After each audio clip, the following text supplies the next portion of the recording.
Ji mama, but I think वो अपने husband को छोड़ कर आई है और उनमें डाइवोर्स होने वाली है। अगर आज तुम फोन ना उठाती तो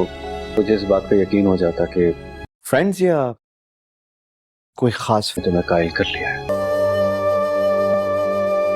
ड्रामा सीरियल नकाब के आने वाले एपिसोड में आप देखेंगे कि ताया अबू ने और आहद ने जो मिलकर प्लान बनाया है उसमें ईमान अब पूरी तरह से फंस जाएगी। जी हाँ दोस्तों, आने वाले एपिसोड के स्टार्टिंग सीन में आप देखेंगे कि आहद पहले तो अपने बाबा से ये कह रहा होगा कि वो बिलाल को सीढ़ी बनाकर हमें बदनाम करना चाहती है, जिस पर वो उसे कहेंगे कि तुम बेफिक्र हो जाओ, करने दो उसे रेड इस बार। पर वो ईमान की ज़िंदगी की आखिरी रेड होगी, क्योंकि उसके बाद फिर वो कानून से कभी भी बाहर नहीं निकल पाएगी। तो बिलाल जो कि इस सारे बारे में पहले से ही जानता होगा कि ये सब कुछ तायाबू और आहत जो है उनकी प्लानिंग है और वो ईमान को फंसाना चाहते हैं, इसलिए फिर वो आएगा और आकर ईमान को कहेगा कि मैंने अगर तुम्हें मना किया है कि तुम ये काम नहीं कर सकती तो तुम क्यों कर रही हो। तो वो उसे कहेगा कि मैं एक असिस्टेंट कमिश्नर हूँ और मैं जानती हूँ अपना अच्छा बुरा, ये सब कुछ मैं कानून के दायरे में ही रहकर कर रही हूँ, मेरी कोई ज़ाती दुश्मनी नहीं उनसे, बस जो इलीगल एक्टिविटी वो कर रहे हैं मुझे उन्हें सामने ले आना है। इस पर बिलाल उसे कहेगा कि जब मैं तुम्हें कह रहा हूँ कि ये वक्त ठीक नहीं है, वो लोग तुम्हें फंसाना चाह रहे हैं, तो तुम क्यों नहीं मान रही। यहाँ पर दोस्तों ईमान समझेगी कि बिलाल इसलिए मना कर रहा है